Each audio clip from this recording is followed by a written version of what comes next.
കൃപയുടെ വാസസ്ഥലം കൃപാസനം. കൃപയുടെ വാസസ്ഥലം കൃപാസനം.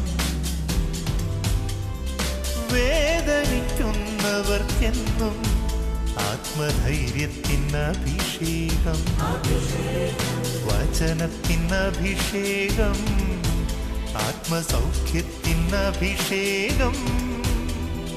വരുവിൻ നിങ്ങൾ യേശുവിൻ സന്നിധേ, അവനേകും സാന്ത്വനം. കൃപയുടെ വാസസ്ഥലം കൃപാസനം. കൃപയുടെ വാസസ്ഥലം കൃപാസനം.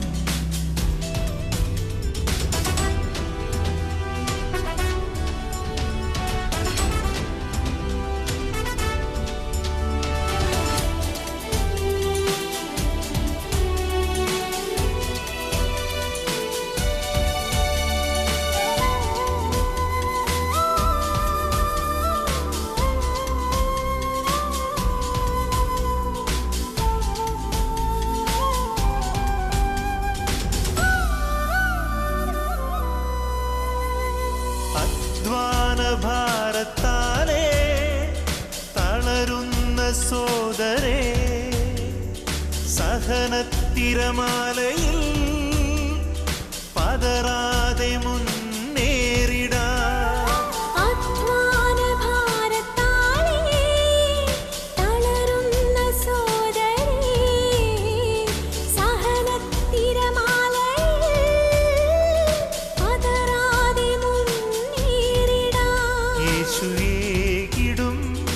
അഭിഷേകം സാന്ത്വനാഭിഷേകം. യേശുവേകിടും അഭിഷേകം സാന്ത്വനാഭിഷേകം. ദിവ്യസ്നേഹത്തോടെ ഗായക സംഘത്തോട് ചേർന്ന് ദിവ്യകാരുണ്യ നാഥനെ വരവേറ്റുകൊണ്ട് പാടി പ്രാർത്ഥിക്കാം.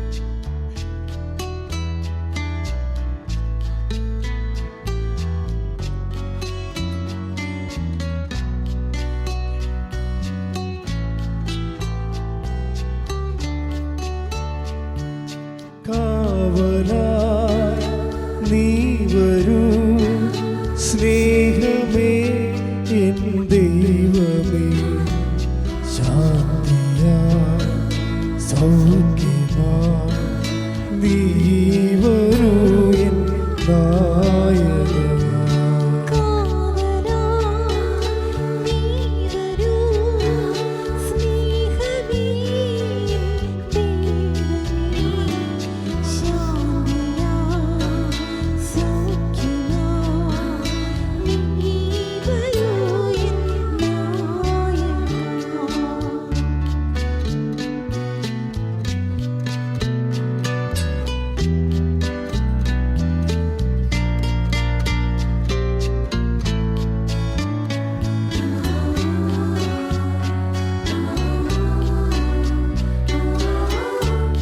തളരുന്ന നേരത്തിൽ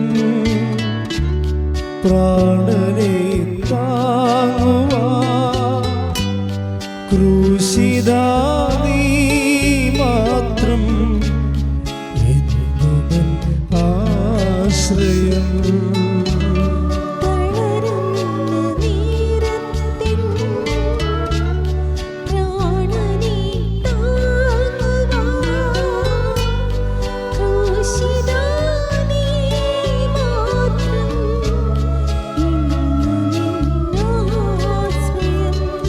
ദൈവമേ സ്നേഹമേ നീ വരൂ എൻ ജീവനാ, കാവലാ നീ വരൂ സ്നേഹമേ എൻ ദൈവമേ, ശാന്തിയാ സൗഖ്യമാ നീ വരൂ എൻ നായകനാ.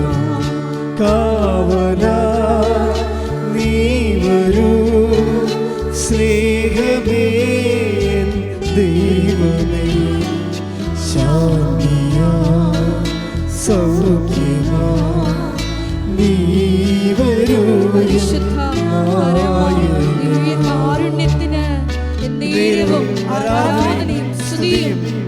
പുകഴ്ചയും ഉണ്ടായിരിക്കട്ടെ. പരിശുദ്ധ പരമ ദിവ്യകാരുണ്യത്തിന് നേരവും ആരാധനയും സ്തുതിയും പുകഴ്ചയും ഉണ്ടായിരിക്കട്ടെ. പരിശുദ്ധ പരമ ദിവ്യകാരുണ്യത്തിന് നേരവും ആരാധനയും സ്തുതിയും പുകഴ്ചയും ഉണ്ടായിരിക്കട്ടെ. ഉദ്ധിതാ നീ മാത്രം എന്നുമെൻ ആശ്രയം.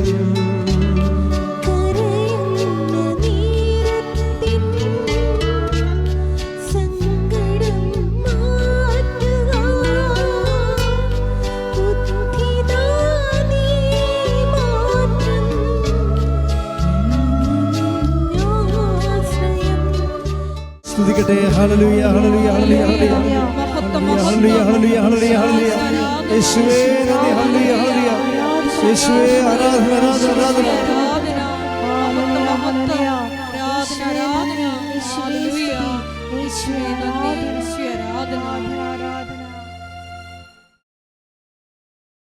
പരിശുദ്ധ പരമദിവ്യകാരുണ്യത്തിന് ആരാധനയും സ്തുതിയും പുകഴ്ചയും ഉണ്ടായിരിക്കട്ടെ. പരിശുദ്ധ പരമദിവ്യകാരുണ്യത്തിന് ആരാധനയും സ്തുതിയും പുകഴ്ചയും ഉണ്ടായിരിക്കട്ടെ. പരിശുദ്ധ പരമദിവ്യകാരുണ്യത്തിന് ആരാധനയും സ്തുതിയും പുകഴ്ചയും ഉണ്ടായിരിക്കട്ടെ. സ്തുതിക്കട്ടെ. ഹല്ലേലൂയ ഹല്ലേലൂയ ഹല്ലേലൂയ.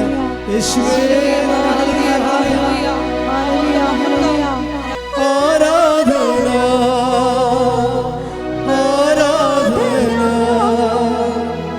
ആരാധന അങ്ങേയ്ക്ക് ആരാധന.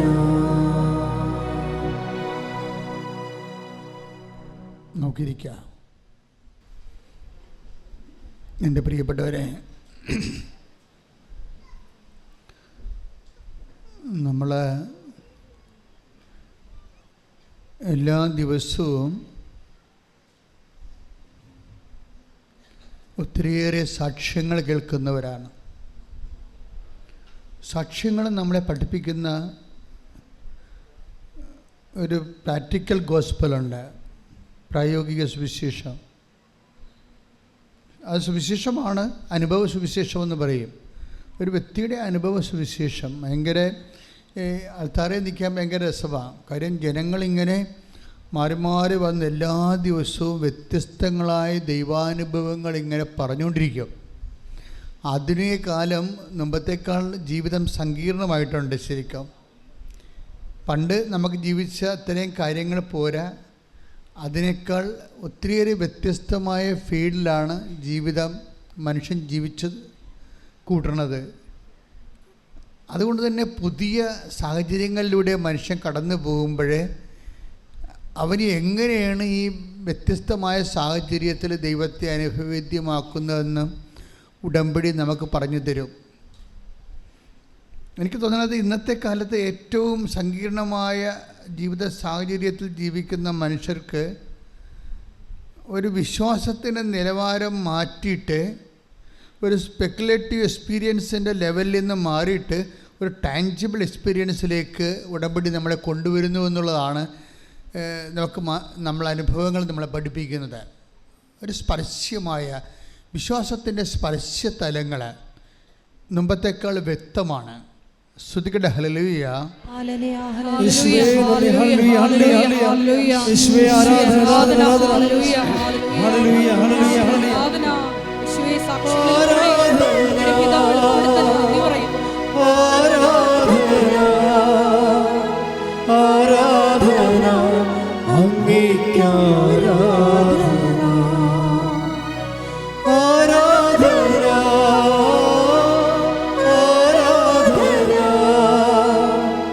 ആരാധന അങ്ങേയ്ക്ക് ആരാധന. ദിവസവും ഈ ആൾത്താരെ നിൽക്കുമ്പോൾ മനുഷ്യർ പറയുന്ന ദൈവാനുഭവങ്ങൾ കേൾക്കുമ്പോൾ നമുക്ക് മനസ്സിലാകുന്ന വേറിട്ടൊരു സത്യമുണ്ട്. അതായത് ദൈവത്തെ അനുഭവിക്കാൻ ക്രിസ്ത്യാനി ആകണമെന്നൊരു നിർബന്ധമില്ലെന്ന്. ഞാൻ എങ്ങനെയാണ് പഠിച്ചത്? ദൈവത്തെ അനുഭവിക്കാൻ, അതായത് ഈ ദിവസങ്ങളിലെ കേൾക്കുന്ന ഓരോ സാക്ഷ്യങ്ങൾ കേട്ടാൽ മനസ്സിലാവും. അതായത് ക്രൈസ്റ്റ് ഹോണറായിട്ടുള്ള ആർക്കും ദൈവത്തെ സൈദ്ധാന്തിക നിലവാരങ്ങളിൽ നിന്ന് വളരെ സ്പർശ്യമായ രീതിയിൽ നമുക്ക് അനുഭവിക്കാൻ കഴിയും. നിങ്ങൾക്കുണ്ടാകേണ്ട ഒരു ക്യാപിറ്റൽ എന്ന് വെച്ച് കഴിഞ്ഞാൽ ഈ ക്രിസ്തു അനുഭവത്തെ സംരംഭമാക്കാൻ നിങ്ങൾക്കുണ്ടാകേണ്ട മൂലധനമെന്ന് പറയുന്നത് ദൈവസ്നേഹം മാത്രമാണ്, ക്രിസ്തുവിനോടുള്ള സ്നേഹം മാത്രമാണ്. നിങ്ങൾക്ക് ക്രിസ്തുവിനോട് ഒരു സ്നേഹം തോന്നിയാൽ എപ്പോഴും ഓർക്കേണ്ട കാര്യം അത് ദൈവം തോന്നിക്കുന്നതാണ്, അത് ദൈവവിളിയാണ്. ദൈവവിളി ഞങ്ങൾ ആരെങ്കിലും നിങ്ങളോട് പറഞ്ഞിട്ട് ദൈവം വിളിക്കാൻ പറ്റത്തില്ല. വിളിക്കാൻ പറ്റുമോ? ദൈവത്തിന് തോന്നണം നിങ്ങൾ ആകർഷിക്കാൻ പറ്റിയ ആൾക്കാരാണെന്ന്. ഞങ്ങൾ ഇൻസ്റ്റിഗേറ്റ് ചെയ്തതുകൊണ്ട് ദൈവം നിങ്ങളെ വിളിക്കണമെന്ന് പറയുന്നത് ബന്ധമില്ല. ഇപ്പം എനിക്ക് ദൈവം വിളിയിട്ട് പൗരോഹിത്യത്തിന് എന്താ കാര്യം? ദൈവത്തെ തോന്നി എന്നെ വിളിക്കണം നല്ലതായിരിക്കുമെന്ന്. അപ്പോൾ വിളിക്കാനുള്ളൊരു കണ്ടൻറ്റ് വൈസ് ആണ് നമ്മുടെ ക്യാപിറ്റൽ എന്ന് പറയുന്നത്. നിങ്ങളെ വിളിക്കാൻ പറ്റിയൊരു കണ്ടൻറ്റ് നിങ്ങളിലുണ്ടാകണം. എങ്ങനെയാണെങ്കിൽ ആരുടെയും ഒരു സപ്പോർട്ടില്ലാതെ ദൈവം നിങ്ങളെ വിളിക്കും. ദൈവം ആദ്യം ഒരു വ്യക്തിയെ വിളിക്കുന്നത് വിശ്വാസത്തിലേക്കാണ് വിളിക്കുന്നത്, പിന്നെയാണ് ബാക്കിയെല്ലാം ചേർത്ത് നൽകണത്. കൈയിടിച്ച് കർത്താവേ ഹല്ലേലൂയ ഹല്ലേലൂയ ഹല്ലേലൂയ ഹല്ലേലൂയ ഹല്ലേലൂയ യേശുവേ നന്ദി ഹല്ലേലൂയ ഹല്ലേലൂയ ആരാധന ആരാധന ആരാധന അങ്ങേയ്ക്ക് ആരാധന ആരാധന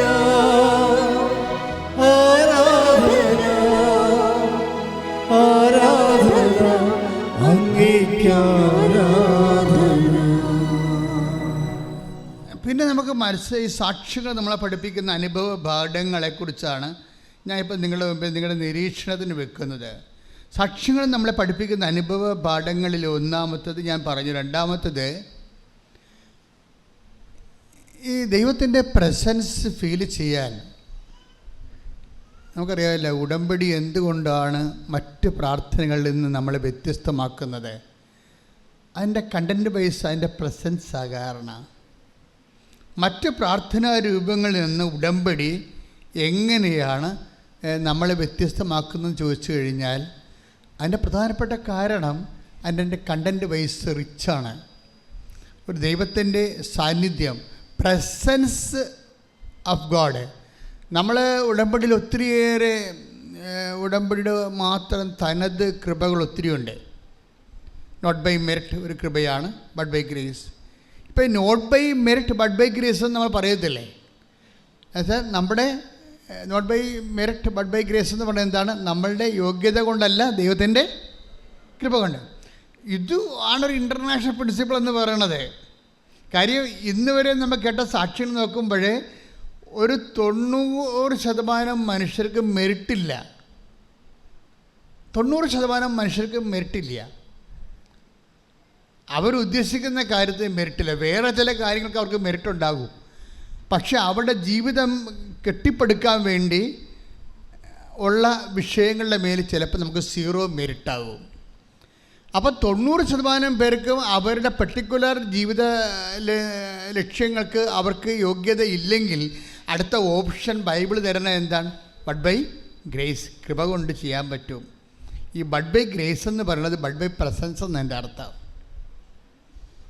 അതാണ് ഇവിടെ വിഷയം. ഇത് വളരെ ടെക്നിക്കലായിട്ട് മനസ്സിലാക്കേണ്ട സംഭവമാണ്. നോട്ട് ബൈ മെറിറ്റ് എന്ന് വെച്ച് കഴിഞ്ഞാൽ എഫെസ്യസ് 2:8 ഒന്ന് വായിച്ച് ശ്രുതികട്ടെ. ഹല്ലേലൂയ. എഫെസ്യസ് 2:8 വിശ്വാസം വഴി കൃപയാലാണ് നിങ്ങൾ രക്ഷിക്കപ്പെട്ടത്, അത് നിങ്ങൾ നേടിയെടുത്തതല്ല, ദൈവത്തിൻ്റെ ദാനമാണ്. Praise the Lord. ഇപ്പം നമ്മൾ നേടിയെടുത്തതുണ്ട്, ദൈവത്തിൻ്റെ ദാനമുണ്ട്. നമ്മുടെ ജീവിതത്തിൽ ഒരു ജീവിത വിഷയങ്ങൾ അഭിമുഖീകരിക്കാൻ വേണ്ടി സഹായിക്കുന്ന 2 ഘടകങ്ങളാണ്. ഒന്നെന്താണ്? നമ്മൾ നേടിയെടുത്തത്. നമ്മുടെ വിദ്യാഭ്യാസം നമ്മൾ നേടിയെടുക്കാവുന്നതാണ്, നമ്മളുടെ ആരോഗ്യം നമ്മൾ നേടിയെടുക്കാവുന്നതാണ്, നമ്മുടെ എക്സ്പീരിയൻസ് നമ്മൾ നേടിയെടുക്കാവുന്നതാണ്. ഇതെല്ലാം ഇങ്ങനെ എക്സ്പീരിയൻസ് ഉണ്ടായാലും ഇനി വിദ്യാഭ്യാസം ഉണ്ടായാലും ആരോഗ്യം ഉണ്ടായാലും നമ്മൾക്ക് അതിനെല്ലാം മെറിറ്റ് എന്നാണ് പറയണത്. പക്ഷേ കോമ്പറ്റീറ്റീവ് ലെവലിൽ നോക്കുമ്പോൾ അതേ റാങ്കിലുള്ള അനേകം പേരുണ്ടാവുകയും അതേസമയം തന്നെ ലഭ്യമായിട്ടുള്ള സാധ്യത വരെ ചുരുക്കമാകുകയും ചെയ്യുമ്പോൾ അവിടെ മെറിറ്റ് വർക്ക് ചെയ്യത്തില്ല. പിന്നെന്താ വർക്ക് ചെയ്യണത്? പിന്നെ എന്താ വർക്ക് ചെയ്യണമെന്ന് ഒരു പുസ്തകവും പറയണില്ല. ബൈബിൾ പറയും എന്താണ്? But by grace. ഈ ഗ്രേസ് ടാപ്പ് ചെയ്യാൻ വേണ്ടിയാണ് ഉടമ്പടി എന്ന ഫോർമുല ഉപയോഗിക്കുന്നത്. കാര്യം പക്ഷെ നമ്മളെ കണ്ടു, ഇപ്പം നമ്മൾ കഴിഞ്ഞ ദിവസത്തെ ഏറ്റവും നല്ല സാക്ഷ്യം നമ്മൾ ഇങ്ങനെ ഓഡിയോ അല്ലെങ്കിൽ അതിൻ്റെ വീഡിയോ കേട്ടാലും മുതലാകാത്ത ഒരു സാക്ഷ്യമുണ്ട്. രാജീവ് സദാനന്ദൻ്റെ സാക്ഷ്യമാണ്, ശിവാനന്ദൻ്റെ. അതിങ്ങനെ കേട്ടാലും ഭയങ്കര കണ്ടൻറ്റ് വൈസ് ഭയങ്കര റിച്ചാണത്. ഒന്നാമത്തെ അദ്ദേഹത്തിൻ്റെ വേ ഓഫ് പ്രസൻറ്റേഷൻ, അദ്ദേഹം അങ്ങനെ ആസ്വദിച്ച് മധുരിതമായിട്ടാണ് പറയുന്നത്. നിങ്ങൾ ആ സാക്ഷ്യം വീണ്ടും കേൾക്കണം. ഇപ്പോൾ 1,32,000 പേര് അത് കേട്ടിട്ടുണ്ട്. രാജീവ് സദാനന്ദൻ്റെ ശിവാനന്ദൻ്റെ മേൽ. അപ്പം അത് ആ മനുഷ്യനെ അങ്ങനെ ആസ്വദിച്ചാണ് പറയണത്. പലരും പേടിച്ചല്ലേ പറയണത്, അല്ലേ? വല്ലപാട് ഇവിടെ നിന്നിട്ട് ഇറങ്ങിപ്പോയാൽ മതിയത്. ആരെങ്കിലും നോക്കുക, നാട്ടുകാരെ കേൾക്കുക, എൻ്റെ വീട്ടുകാർ കേൾക്കുക, അതിനെക്കുറിച്ച് എന്ത് വിചാരിക്കും, ഇങ്ങനെ കുറേ ദൈവത്തിന് പ്രയോജനമില്ലാത്ത കുറേ വേസ്റ്റായിട്ടുള്ള ചിന്തകളുമായിട്ടാണ് കയറണത്. അതിനൊന്നും അഭിഷേകം ഉണ്ടാകത്തില്ല. ഇതിന് അഭിഷേകമുണ്ട് നല്ല. അതൊക്കെ ക്ലീനായിട്ട് പറയാം. എനിക്ക് ഡിവൈഡ് ഓഫ് കവനൻ്റ്, അദ്ദേഹം ഒരു സേഫ്റ്റി ഓഫീസറാണ്, സേഫ്റ്റി ഓഫീസർ കമാൻഡറാണ്, മർച്ചൻ്റ് നേവിയിലെ സേഫ്റ്റി ഓഫീസർ കമാൻഡറാണ്, എക്സ്പീരിയൻസ് ഉള്ള ആളാണ്. അദ്ദേഹത്തിന് പറയണത്, എനിക്ക് ക്രിസ്തുവിനെ പണ്ടേ ഭയങ്കര ഇഷ്ടമായിരുന്നു. ഞാൻ ക്ഷേത്രങ്ങളൊക്കെ പോണ ആളാണ്, ക്ഷേത്രപൂജയുള്ള ആളാണ്, പക്ഷേ എനിക്ക് ക്രിസ്തുവിന് ഇഷ്ടമായിരുന്നു. അതിൻ്റെ കാരണം അദ്ദേഹം പറയണത്, ക്രിസ്തുവിൻ്റെ കുരിശുരൂപം എന്നെ വല്ലാണ്ടിങ്ങനെ ആകർഷിച്ചിട്ടുണ്ട്. ആകർഷിക്കാൻ കാരണം ക്രിസ്തു ഒരു തെറ്റും ചെയ്യാതിരുന്നിട്ട് പോലും മനുഷ്യന്മാരുടെ തെറ്റുകളെ പ്രതി സ്വയം പീഡനങ്ങളേറ്റ് ഇത്രയും ക്രൂരമായി പീഡിപ്പിക്കപ്പെട്ടില്ലേ? കുരിശുരൂപത്തിട്ട് നോക്കുമ്പോൾ എനിക്ക് ആ ദേവനോട് വല്ലാത്ത കൊതി തോന്നും. അപ്പോൾ എൻ്റെ ഏകാന്തം, നല്ല ഭാഷ ഉപയോഗിച്ചിരിക്കണത്. അദ്ദേഹം ഈ യമനിൽ നിന്ന് സൗത്ത് ആഫ്രിക്കയിലേക്ക് കപ്പലിൽ പോകുന്ന ഒരു വലിയ അനുഭവം റിപ്പോർട്ട് ചെയ്തിട്ടുണ്ട്. നല്ല രസമാണ് കേൾക്കാൻ. അപ്പോൾ അദ്ദേഹം ഞാനിങ്ങനെ കപ്പലിൽ ഏകാന്തമായിപ്പോവും, കര കാണത്തില്ലല്ലോ. അപ്പോൾ കടൽ മാത്രം പരന്നു കിടക്കുന്ന നിതാന്തമായ വെള്ളത്തിൽ പിന്നെ മോളിൽ മേഘം മാത്രമേ ഉണ്ട്. അപ്പോൾ മേഘത്തെ നോക്കി ഞാനിങ്ങനെ എപ്പോഴും ക്രിസ്തുവിനോട് സംസാരിച്ചുകൊണ്ടിരിക്കാം. ഞാൻ സംസാരിക്കുന്നത് ക്രിസ്തുവിനോടാണ്.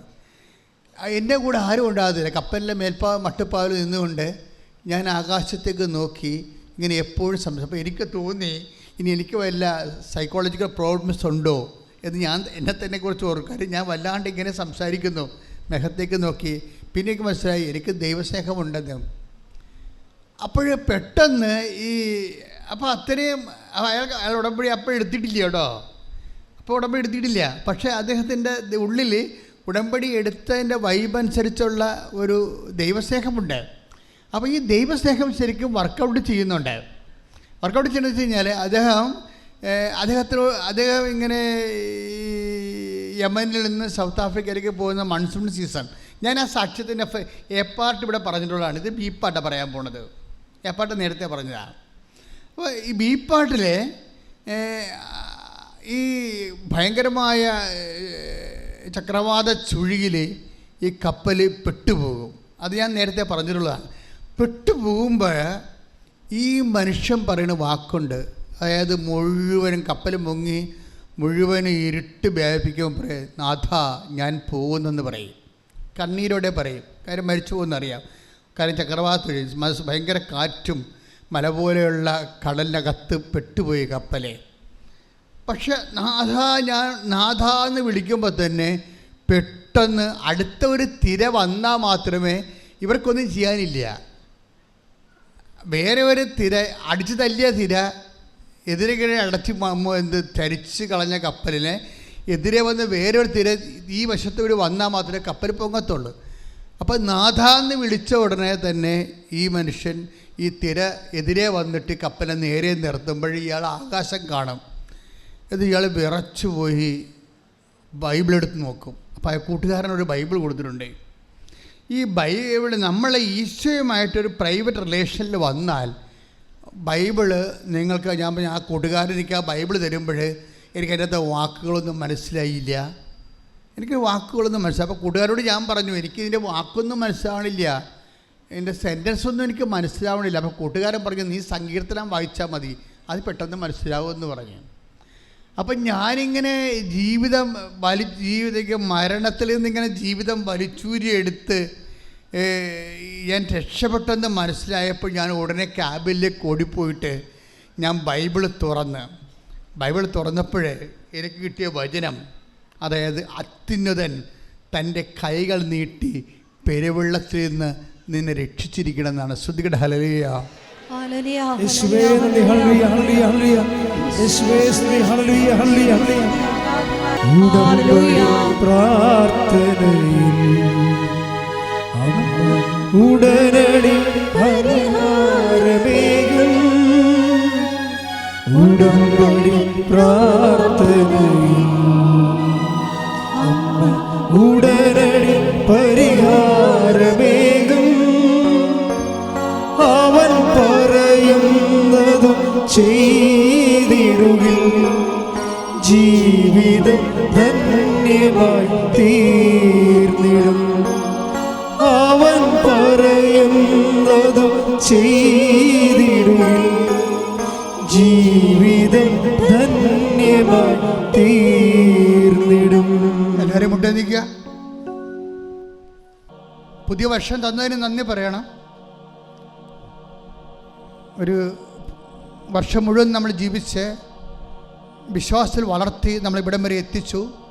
അത് കർത്താവിൻ്റെ ദർശനം ഇരിക്കാൻ കഴിഞ്ഞത് വലിയൊരു ഭാഗ്യമാണ്. കൈയടിച്ച് ശ്രദ്ധിക്കട്ടെ. ഹല്ലേലൂയ ഹല്ലേലൂയ ഹല്ലേലൂയ. മൗനമായ വ്യക്തിപരമായ ആവശ്യങ്ങൾക്ക് വേണ്ടി പ്രാർത്ഥിക്കുക, കഴിഞ്ഞ കാര്യങ്ങൾക്ക് നന്ദി പറയുക.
ഭൂമിയിൽ വ്യത്യസ്തരായി ഈശോയെ അങ്ങയുടെ നാമത്തെ മഹത്വപ്പെടുത്തി ജീവിക്കുവാൻ ഈ ആരാധനയിലൂടെ ഞങ്ങളെ ഓരോരുത്തരെയും വ്യക്തിപരമായി അഭിഷേകം ചെയ്യണമേ എന്ന് പ്രാർത്ഥിച്ചുകൊണ്ട് ശിരസ് നമിച്ച് നമുക്ക് ദിവ്യകാരുണ്യനാഥൻ്റെ ആശീർവാദം സ്വീകരിക്കാം.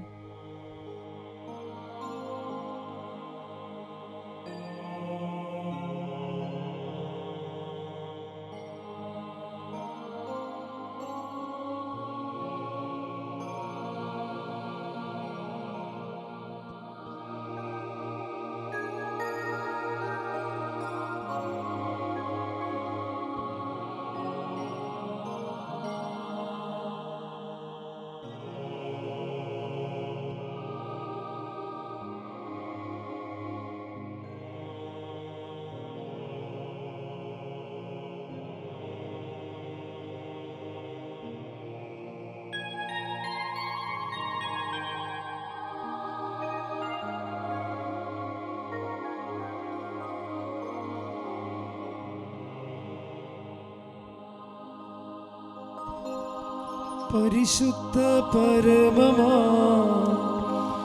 ദിവ്യകാരുണ്യമേ, എന്നുമെന്നും അങ്ങേയ്ക്കാരാധന.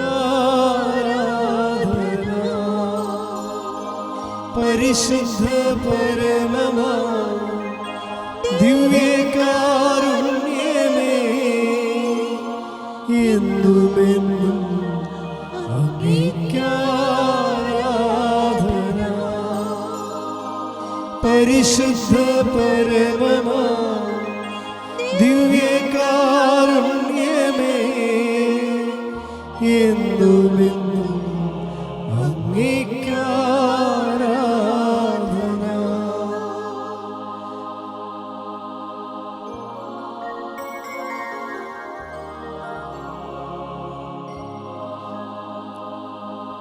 ആവേ ആവേ ആവേ മരിയ ആവേ